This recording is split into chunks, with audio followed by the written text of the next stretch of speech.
Hi everyone, LJ Ganaga here with LJ Realties, and this week I'm going to talk to you about the pre-approval. So what is a pre-approval? What is required in order to get one? We're going to go through everything involved with it, okay? So step one, what's a pre-approval? A pre-approval is a document issued by the bank that states how much you are able to purchase, or what is your maximum debt capacity, okay? It can be issued in two different ways depending on whether it will be a conventional mortgage or an insured mortgage. The amounts are going to vary, but in the simplest form, based on how much you earn, the bank is going to tell you how much you qualify in terms of a purchase, okay?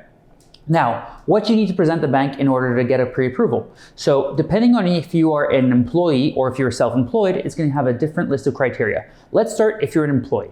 So if you're an employee, the first thing you're going to have to present is a recent pay stub, a letter of employment, realistically your social insurance number, and any associated documents that might have the down payment amounts or anything like that, so that you can show the bank that you are a strong candidate.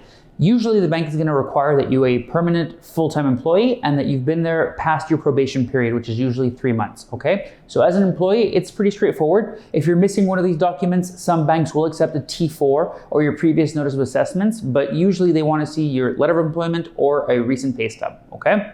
Now let's talk about self-employed. That's where things get a little bit different, okay? If you're self-employed, the bank's going to take the average of the last 2 years of your notice of assessments, okay? So if you've started a new job recently and you change domains, or if you do not have 2 years of notice of assessments, unfortunately, you're not going to qualify for very much because they need those 2 years. They need to see what your track record is in order to be able to qualify you properly, okay?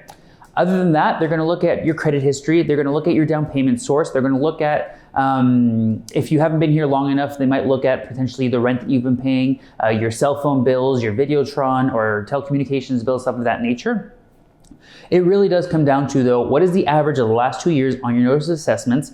Do you owe any taxes personally? So they want to make sure that you've paid all of your taxes to the federal and to the provincial governments. And then they want to ensure that you're a strong candidate. So when you can provide them all this documentation, you're going to be able to get in return that pre-approval document. And for our team, we will not go visit property with a client that is not pre-approved. Unfortunately, in this current market, you visiting a property without a pre-approval is a waste of time, because whenever we are presenting offers, if we're not pre-approved, that offer is automatically being thrown into the garbage can. So that's the pre-approval, that's what you need to get it, and that's why it's so important. Thank you so much for watching. We'll see you next week.